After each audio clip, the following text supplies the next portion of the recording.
Joining me now is the president's deputy campaign manager, Quentin Fulks. Quentin Fulks, welcome to Meet the Press. Thank you for being here. Thank you for having me, Kristen. It's a pleasure. It is a pleasure to have you. It's a busy one. Look, if you look at some of the pollings, if the election were held today, President Biden is struggling in some of the battleground states that propelled him to the White House. I guess the question that a lot of Democrats have, a lot of questions that his supporters have, is why does he appear to be struggling against the GOP frontrunner who's been indicted 4 times?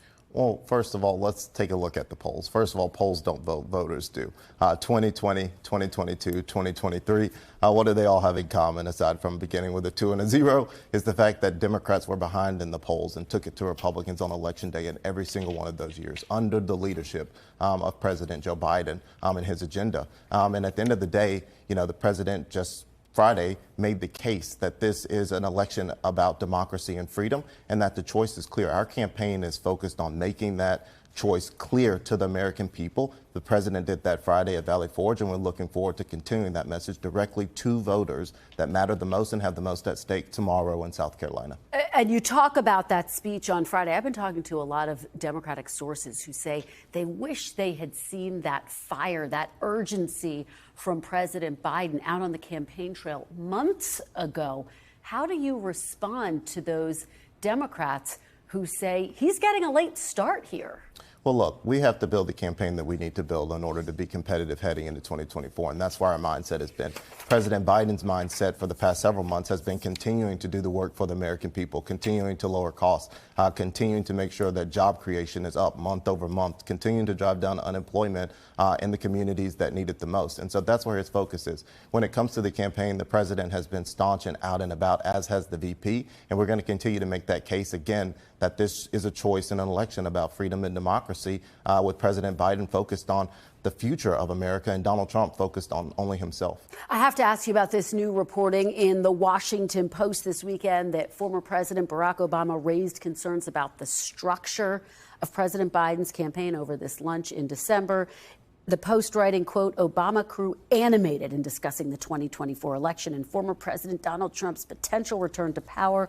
One of the people said and has suggested to Biden's advisors that the campaign needs more top-level decision makers at its headquarters in Wilmington. I should note that NBC News has confirmed that lunch has confirmed Obama's deep concerns about Mr. Trump's strength. How is the campaign responding to former President Obama? Well, look, we're going to continue to do what we need to do in order to be competitive and in order to make sure we're growing the infrastructure that we need to win. President Obama and President Biden talk frequently, as does the campaign and former operatives from President Biden's administration and his campaign. But the one thing is that we're both aligned on the fact that we have to push back on MAGA extremists and the threat that they pose to freedom and democracy.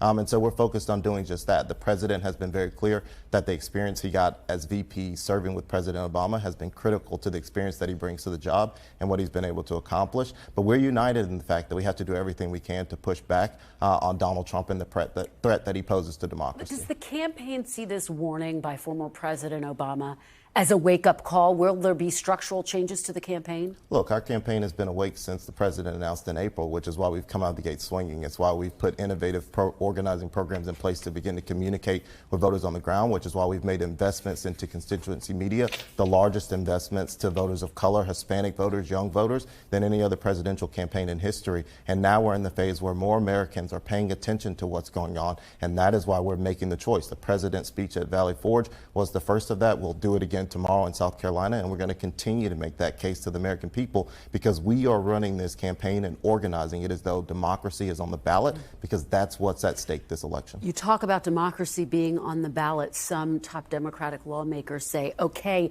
good to be focused on former President Trump, but you've got to talk about what a second Biden agenda would look like. What would on day one President Biden's top priority be?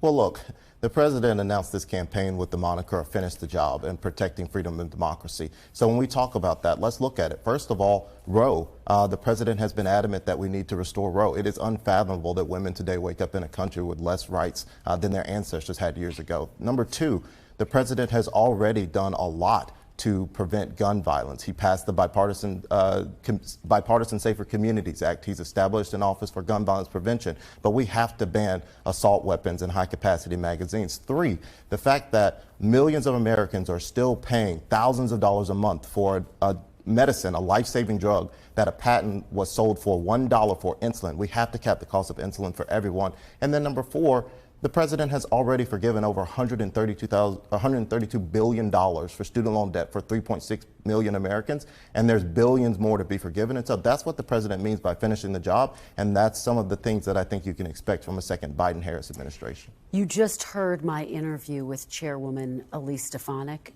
She, as former President Trump, is dubbing the indictments against Mr. Trump as the Biden indictments. You heard our robust exchange there. Do you expect President Biden to start to more forcefully speak out about those allegations against him? So far, he's largely left that to the sidelines. Look, the president understands that this election isn't about him. It's about the American people. That's the first and most important difference between President Biden and former defeated President Trump. But look, I'm not sure that this "I know you are, but what am I" situation is going to work when it comes to democracy and this argument that they're trying to put. This is nothing more than a pathetic failed attempt by former President Trump and his accolades to try to make sure that they are leveling the playing field for something that's fatal for President Trump's administration and his presidency. You're making that argument, but will President Biden start to make that argument? I think we've already seen him make that argument. He made it Friday when he laid out the case that Donald Trump isn't concerned about the freedoms and the future of American citizens. He's only concerned about his own self and what he wants to do. He wants to win again, not to pass an agenda. He wants to win again so that he can enact revenge and retribution on his political enemies. That's a key difference. This isn't that simple or hard of a choice to make and for American voters to see, and we're going to point that out. All right, Quentin, Fulks, thank you so much for your time this morning. Really appreciate it.